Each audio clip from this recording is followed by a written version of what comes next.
He who brought the treasure of divine love and was filled with compassion and mercy. Where is such a personality as Srinivasacharya gone? Where my Swarup Damodar and Rupa Goswami? Where is Sanatan? Where is Raghunath Das, the savior of the fallen? Where are my Raghunath Bhatta and Gopal Bhatta, and where is Krishnadas Kaviraj? Where did Lord Gauranga, the great dancer, suddenly go? I will smash my head against the rock and enter into the fire. Where will I find Lord Gauranga, the reservoir of all wonderful qualities? Being unable to obtain the association of Lord Gauranga, accompanied by all of these devotees, in whose association he performed his pastimes, Narottama Das simply weeps.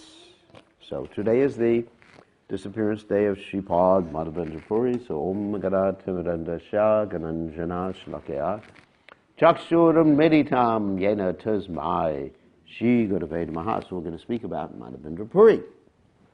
So according to Chaitanya Mahaprabhu, that before Madhavendrapuri appeared, no one manifested the topmost symptoms of the manifestation of the gopis' love for Krishna. So he was actually like the root in our sampradaya of understanding the gopis' love for Krishna. And Chaitanya Mahaprabhu, of course, is the disciple of his disciple. Did you know that? So Madhavendrapuri, he had many disciples. He was traveling all over India. And when he was getting ready to leave this world, some of his disciples were taking care of him. One disciple's name was Ishwarapuri, who was the spiritual master of Lord Chaitanya Mahaprabhu. But there was another disciple who wasn't so nice. His name was Ramchandrapuri. And as Madhavendrapuri was getting ready to leave this world, he was experiencing separation from Krishna. That is, the mood of what we call vipralamba seva. You've heard that word before?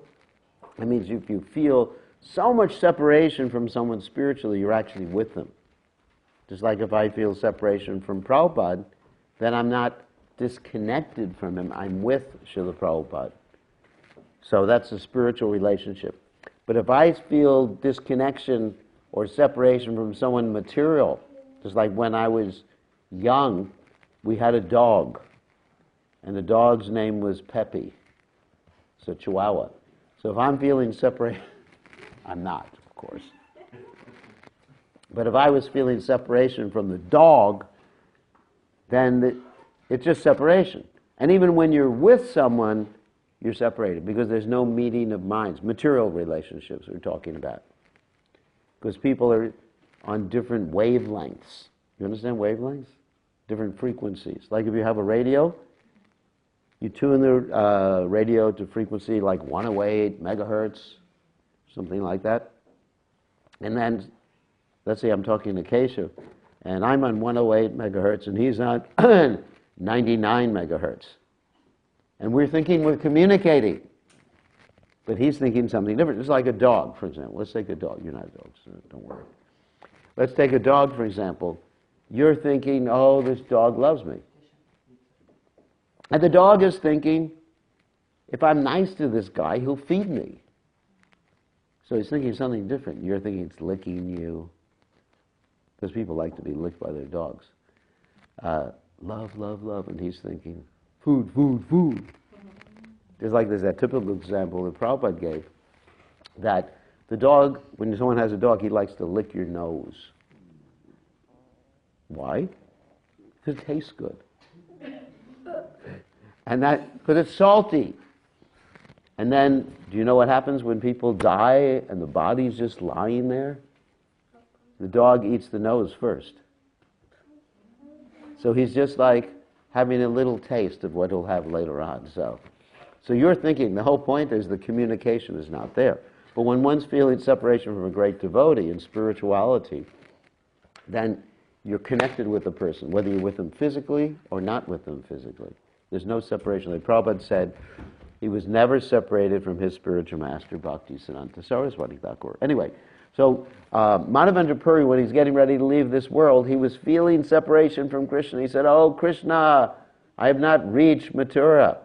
And this one disciple, Ramchandra Puri, started to criticize his guru. He said, "Gurudev, be on the Brahman platform. If you're on the Brahman platform, you won't hanker or lament for anything. Snap out of Maya, Gurudev." Can you imagine telling that to your spiritual master? I mean, those of you who are disciples of Tamal Krishna Maharaj, what would happen if you told them that? You'd be burnt to ashes, right? Next thing, you'll be cremated, instant cremation. And if you do that with me, I'll just make a sarcastic joke about it. So we have different ways of dealing with things that are improper. So Madhavendra Puri, when he was told by this this disciple, Ramchandra Puri said, I have not reached Mathura, feeling separation, and this rascal has come to harass me, so get that out of here. I don't want to see your face anymore. And so that was the last instruction that Ramchandra Puri got from his spiritual master, to get out of there. And he became an offender to many Vaishnavas, including Chaitanya Mahaprabhu later on. He used to criticize Vaishnavas by feeding them too much and then talking, "He eats too much." Just like if I go to your house and you feed me a lot and I eat a lot, then afterwards I'll say, "He eats too much." That's what Ramchandra Puri used to do. Of course, hopefully no one here does that with me. So, and that by offending his spiritual master, he lost everything. Whereas Ishwara Puri, by serving his spiritual master in a very humble way, he got everything. He got to be the guru of Lord Chaitanya. I mean, if you have a disciple like that, you don't need any other disciples. That's enough. Lord Chaitanya, God is your disciple. So anyway, so that's the story about Madhavendra Puri's two disciples. So, of course, Lord Nityananda took initiation from Madhavendra Puri. So Lord Nityananda had left home at a very early age. A sannyasi actually took him away when he was like 8 or 9 years old. Because in those days, when a sannyasi came to your home, whatever he asked for, you had to give. Nowadays, you just say, "Maharaj, it's time to leave." So, anyway, so this Hadai Pandit, the father of Lord Nityananda, had to give Lord Nityananda to the sannyasi because the sannyasi needed a servant. And eventually, after traveling all over India, he met Madhavendra Puri, and he met Madhavendra Puri. He and Madhavendra Puri embraced and remained unconscious, basically, for the whole day. And all the disciples of Madhavendra Puri couldn't understand what was happening, but it was a symptom of ecstatic love. It's called Vyabhachari Bhava, uncontrolled ecstasy. So the whole story of Madhavendra Puri was actually told to Lord Chaitanya by Ishwara Puri, Lord Chaitanya's spiritual master. And Lord Chaitanya Mahaprabhu later on recited that story to many of his followers. So, in the Chaitanya Charitamrita, we hear Lord Chaitanya talking about Madhavendra Puri, and the context of that particular story is when Lord Chaitanya Mahaprabhu was traveling to South India, and actually, traveling to Jagannath Puri, actually. So on the way to Jagannath Puri, he reached this place called Remuna.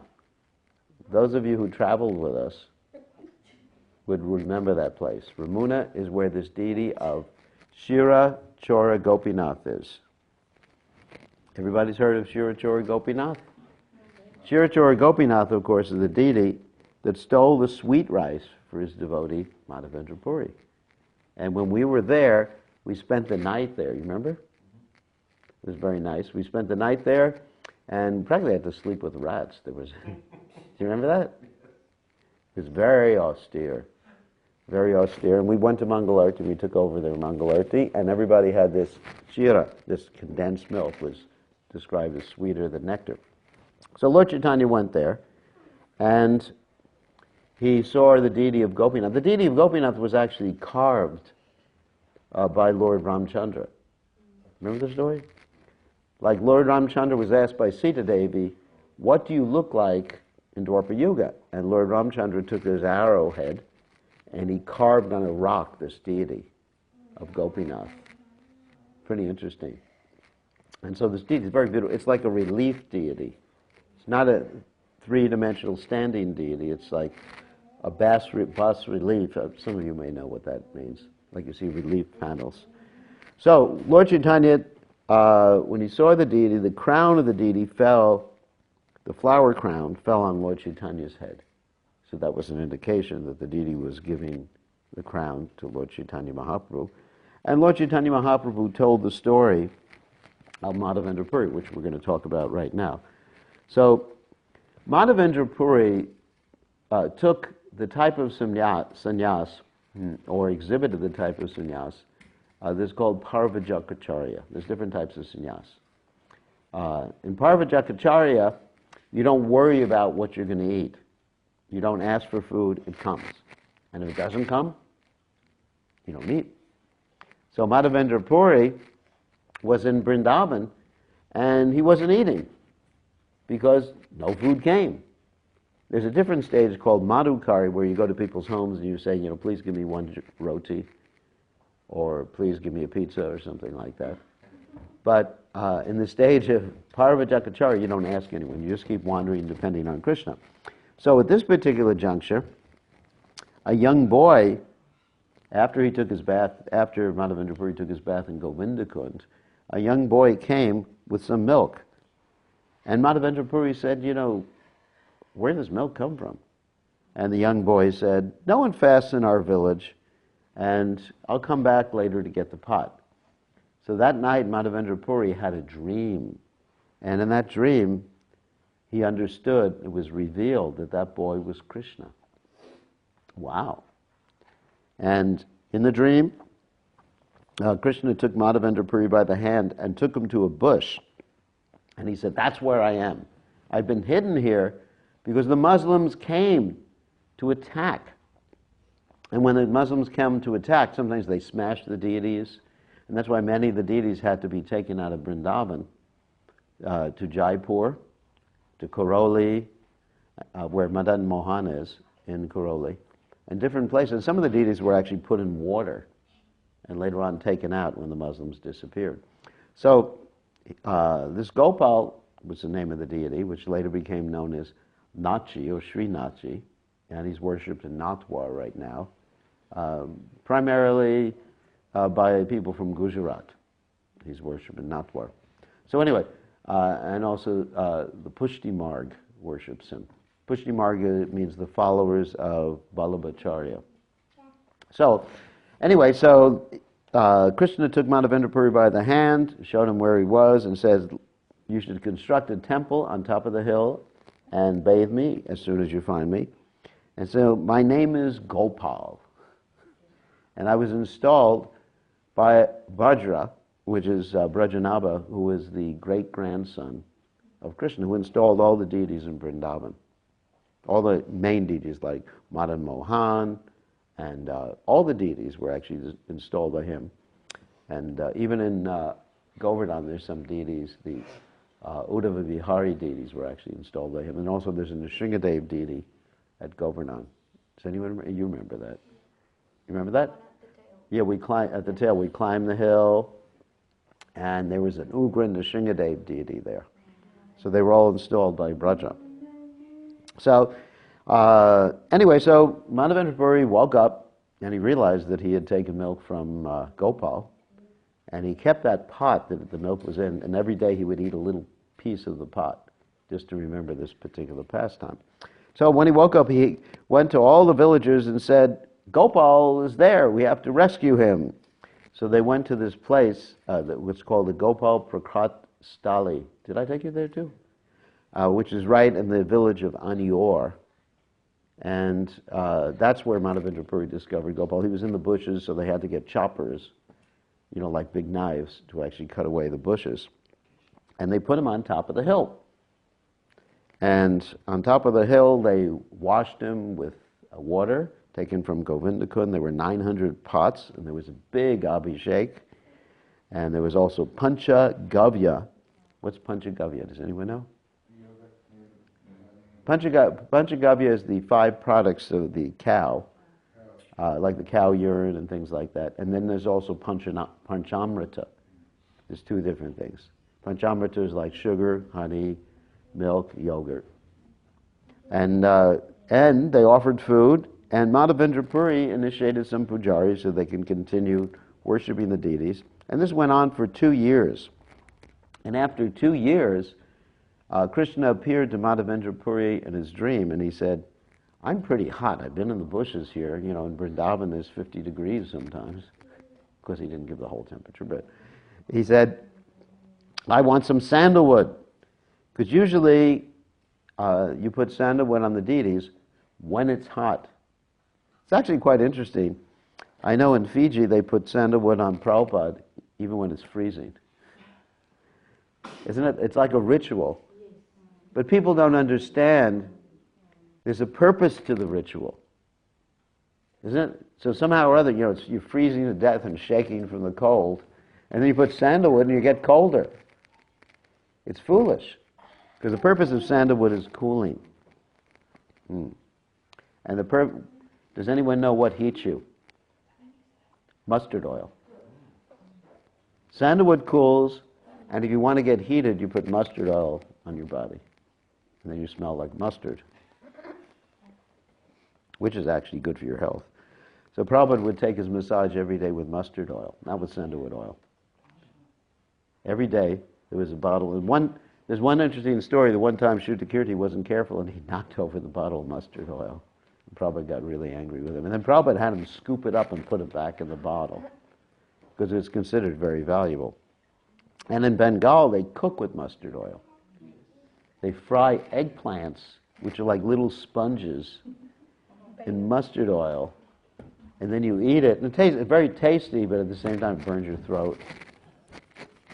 It's interesting.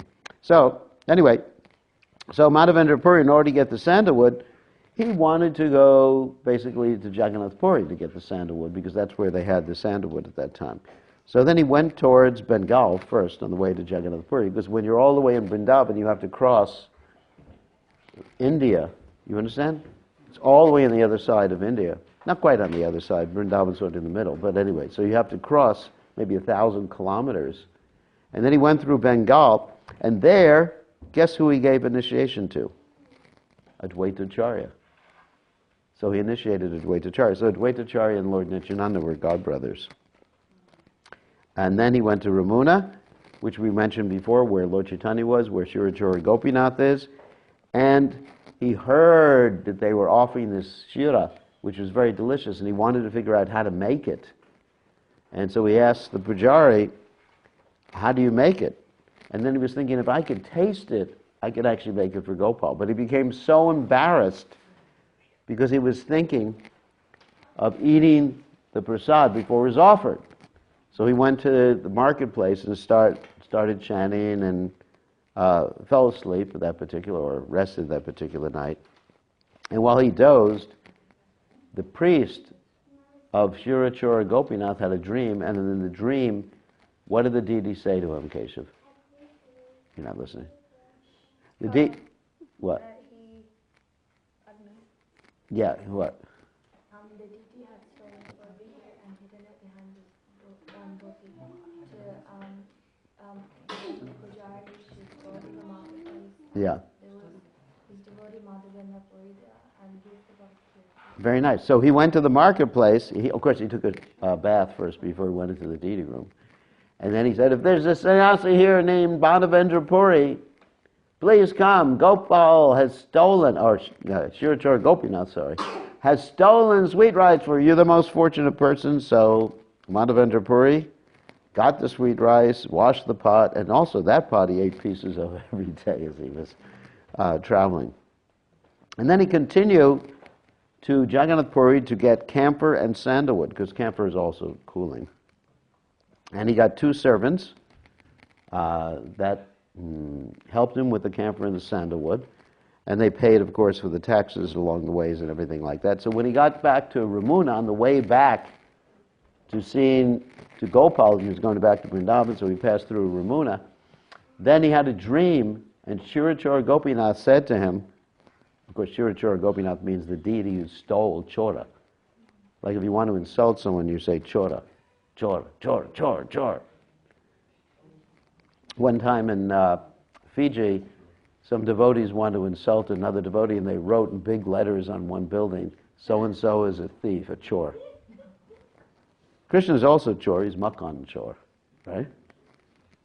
So, in the dream, Gopal said to him, Madhavendrapuri had this dream, and Gopal said to him, I've already accepted this sandalwood pulp, you don't have to go all the way across India, offer it to Gopinath.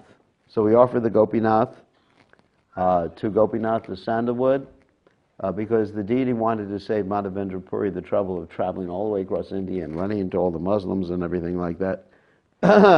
And so that's the story of Madhavendrapuri. So Madhavendrapuri, as I described before, never asked anyone for anything. He just depended completely on Krishna. And there's a very interesting verse that Madhavendrapuri wrote, and I'm going to read it. And it's actually a verse that Radharani spoke. This is one of his favorite verses and spoken at the time of when he left this world. The verse goes as follows.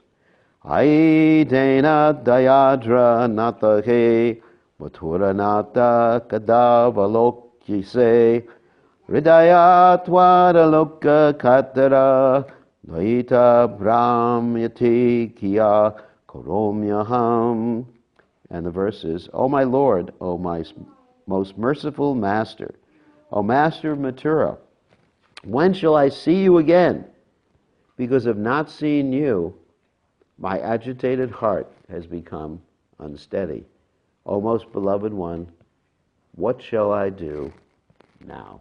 So that's the story of Madhavendrapuri. And so today is his disappearance day.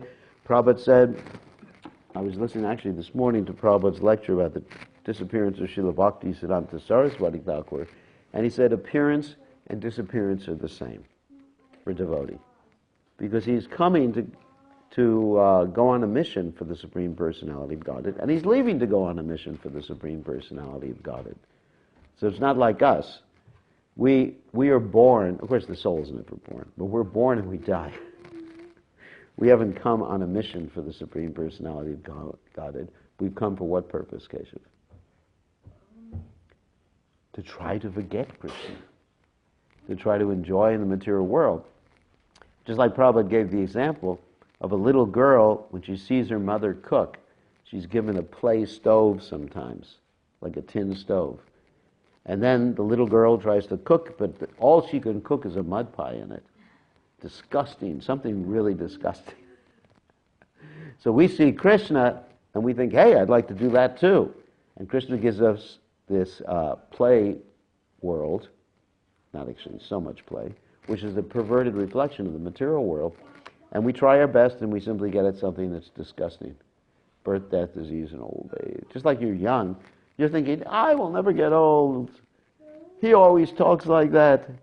I'm young, play soccer, enjoy life. The teams are winning, whatever. Did your team win? You're not sure. You should check. You should be in anxiety about it. So then you're thinking you'll never get there. But youth is meant for Krishna consciousness. Because one day you'll be old, and one day you'll die, and one day you will take another birth. You got to prepare for that. So, any questions or comments? Jitendra? Yeah. What made Madhavendrapuri such a great devotee that he could be the spiritual master even of Advaita Acharya and Nityananda Prabhu? Well, he's a Nityasiddha devotee. He came from the spiritual, nothing made him like that. He was in the spiritual world, and Krishna asked him, just like even Krishna had a guru. Do you remember Krishna's guru's name? Sandapani Muni. So These are all persons that Krishna had come from the spiritual world to help him in his pastimes. That when the Lord appears, he doesn't come alone. He brings all of his associates, his energies and his associates. So, same thing with Lord Chaitanya. I mean, you have the Panchatattva, of course, and then you have listed in the Chaitanya Charitamrita all the branches of the Chaitanya tree, all the branches of Lord Nityananda. Lord Nityananda's tree, Lord Nityananda is part of Chaitanya tree. So you have all these people who were actually brought down, and then Kavi Karnapur, who was, wrote the Gaura Ganadesh Dipika, he wrote who these people were in Krishna Leela. It's interesting. And I don't remember who Madhavendrapuri was at Krishna Leela. But every single one of the associates of Lord Chaitanya Mahaprabhu were in Krishna Leela. There's some exceptions, like Murari Gupta was in Ram Leela. He was Hanuman. So these are all Nityasiddha devotees. I mean, they're just like a traveling group that's doing theatrical performances. Do you have that here in Australia sometimes? That there's a theatrical group and they go from one village to another doing something like, the play of Hair. You've heard of the Hair play? Some of you have heard of that. Actually, Govardhan would hear about that. Remember? Many years ago they had this play called Hair, where all the hippies were running around talking about hair, hair, hair, how nice it was. And they would travel from place to place doing this play. My mother brought me to see that play. And it was disgusting because in the middle of the play everyone took their clothes off. So Krishna, of course, Krishna's plays are completely spiritual. So Krishna's traveling, that's called Leela. You know what Leela means? Pastimes, but play. Like you don't have so many Leelas, do you? Like you say, what's your Leela? Getting chastised by your parents, that's my Leela. Now I have my getting sick Leela. Now I have my angry Leela. Now I have going to sleep Leela. No. Leela means something you do voluntarily that's pleasurable. You just choose to do it. And so Krishna has this Leela and he brings all of his friends with him. It's nice, isn't it? And then you can become one of those friends. What do you think? You can travel. Can you think of, in the Bhagavad Gita, who is mentioned as a person who travels with Krishna? Arjuna. Because what does Krishna say in the Gita? Yeah. And then Krishna says, when I spoke to the sun god, Vivaswan, you were there. And Arjuna says, hey, I can't remember that, Krishna. And Krishna says, many, many births both you and I have passed. And I can remember all of them, and you can't. And Prabhupada explains because we change the body. When we change the body, we forget. We've had many births in this world, of course, not in Krishna Leela. But we forget them all because of the change of body. Okay, any other questions? Yeah. On that topic, I heard that even amongst devotees, Madhavendrapuri is especially exalted. Yes. So what qualities does he have that makes him so attractive to people? Well, basically because he understood the conjugal love of the gopis when nobody else understood it. I mean, if you look at our sampradaya, we're called the Brahma Madhva Gaudiya Sampradaya. Then you have Shripad Madhvacharya, who presented, of course, he understood too. There's some information in the Navadvip Dham Mahatmya that he was told about, the love of the gopis, and he was told about Lord Chaitanya Mahaprabhu's impending advent, but he was told not to say anything to anyone. But in our sampradaya, nobody presents that until you get to Madhavendrapuri. About the intense, of course, the gopi, information about the gopis was always there, but about the intense mood and descriptions of the intense mood and experiences of the intense mood of the gopis was not manifest until Madhavendrapuri appeared. So there's something very special that he presented. Just like Chaitanya Mahaprabhu, he also presented something very, very special, the Yuga Dharma. And What is the mood of Srimati Radharani? He was exhibiting that, taking the mood of Srimati Radharani. But Madhavendra Puri was actually showing himself to be the servant of Srimati Radharani. So it's very special. Any other questions? The stage of Gopi Bhava is very difficult. Very difficult. Yeah, most of us are in the stage of Maya Bhava, or what we call Bhava Rog. You know what Bhava Rog means? The emotions of sickness. Rog. Because in this material world, we're all sick. Who is well? Prabhupada said that in his poem, Vrindavan Bhajan. He said, who is well in this world? We're all sick, spiritually sick. Yes. And the disease, the medicine for the disease of sickness is what? Chanting. Yeah, like Bhaktivinoda Thakur says, I have brought the medicine. Jeev Jago, Gora Chandra Bole. So anyway, it's Krishna consciousness.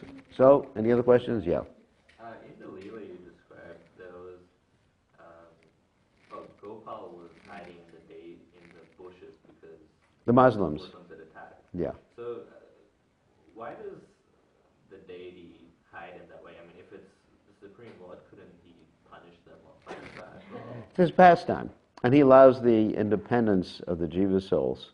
Isn't it the devotees hidden there? Yeah, the devotee. Yeah, not that he walked there, but I mean, some deities walk, isn't it? Like Sakshi Gopal, he walked all the way across India. He wouldn't let me see him. When I tried to see Sakshi Gopal, he said, "You're not allowed in because you were born in the West." Sakshi Gopal didn't say that, but the so-called pandas said that. So, yeah, this is the Lord's pastime. It's also described, like he was installed on top of Govardhan Hill. But guess what? When he was installed on top of Govardhan Hill, Lord Chaitanya wanted to see him, but Lord Chaitanya would not climb Govardhan Hill. So what happened to enable Lord Chaitanya to see Gopal? Do you know the story? The deity came down because there was a rumor the Muslims were coming. So there was a rumor the Muslims were coming, so he came down and Lord Chaitanya was able to see him. Same thing happened to the Goswamis too, when they came. There was some rumor that Muslims are coming. So the difficulties in this world that a devotee has to come in contact with, or the temples have to come in contact with, are arranged by Krishna to purify us. I mean, even you see in South India sometimes, the Muslim invasion, certain places, they killed thousands of Hindus. And in fact, there were 80 million Hindus killed over the space of about 150 years. And so, you may say, doesn't Krishna protect the devotees? But actually, Krishna arranges whatever situation is necessary to have us surrender to him. If that means someone Muslim coming to us with a chopper to chop our head off, Hare Krishna, we go back to Godhead. Perfect arrangement, isn't it? Because if you know when you're dying, isn't that good? You know that story about that devotee who wanted to know when he was going to die? What's his name? Do you remember? Anyone know? Maharaj Katvanga. He was fighting for the demigods. Anyone's heard of that story? No, that's Muchukunda. Maharaj Katvanga was fighting for the demigods. And the demigods said, whatever you want, you can have. And he said, I just want to know when I'm going to die. And they said, yeah, we've got about 10 seconds left. So he came down to the earth planet, took shelter of Krishna, went back to Godhead. Also the story of Parikshit Maharaj, right? He had 7 days. He could have counteracted the curse of Shringi, the Brahmin boy. But why did he accept that curse? Because he did something wrong. No, well, he was humble, but he accepted the curse. Why? Because he felt uncertain to Krishna. Yeah, because you know when you're going to die. I mean, it's pretty nice knowing when you're going to die, isn't it? I mean, it would be good, You go to the astrologer and he says, all right, you got 10 days, 36 minutes, and 12 seconds. Okay, Hare Krishna, Hare Krishna. What would you do if you noticed you were going to die? Actually, there was one movie when I was young, or one TV show, about someone who got 1 year notice he was going to die, and guess what he did? He tried to enjoy as much as possible during that one. You saw that TV show? No. Has anyone seen that? So his idea was like enjoy the body as much as possible during the year, because you're going to die anyway. So our idea is, if we get notice, it's a benediction. So if some Muslim comes up to us with one of those choppers, like you have in Fiji, those little choppers, and we go, thank you very much. Hare Krishna. Back to Godhead. So we should always be alert like that. So the Lord arranges these things for the purification of the For the devotees' benefit. And sometimes it appears pretty cruel, but it's actually for the spiritual benefit of the devotee. And is it the same when he arranges even for himself, meaning the deity, to be destroyed? Because maybe Yeah. deities have been destroyed around. Yeah. Sometimes he arranges for the deity to be destroyed because he's upset with the devotees, because they're not worshiping him properly. They're using the deity, like Prabhupada said, using the Shalagram Shila to crack nuts with. I was with Prabhupada one time, and I think you all heard this story.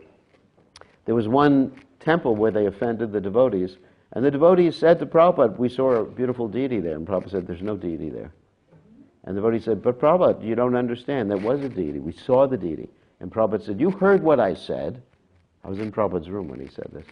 You heard what I said, there is no deity. And then Prabhupada gave that famous quote, they were using the Shalagram Shila to crack nuts with. So in other words, the deity left. It's not that Krishna has to stay no matter what kind of nonsense you are. Krishna comes of his own accord, and Krishna can leave. Isn't it? He's independent. Like if you offend me, I'll leave. If you don't feed me, I'll leave. Right? Like if I come to your house, Keshav, and said, all right, where's the prasadam? And your mother says, just drink water, We're not going to cook for you. I said, goodbye. This is the last time I'm coming here to your house. Isn't it? Or even if they give me nice food, prasadam, but with the wrong attitude. Let's say I go to your house and we're sitting down, and of course you wouldn't do that, but if your mother said, here's your food, Gurudev, just eat it and be happy. What would I do? I'd say, I'm not going to eat this. I'll go to the supermarket and get my own food. Isn't it? Someone serves you with the wrong attitude, it's poisonous too. It can make you sick. So that's why I'm always careful who cooks for me.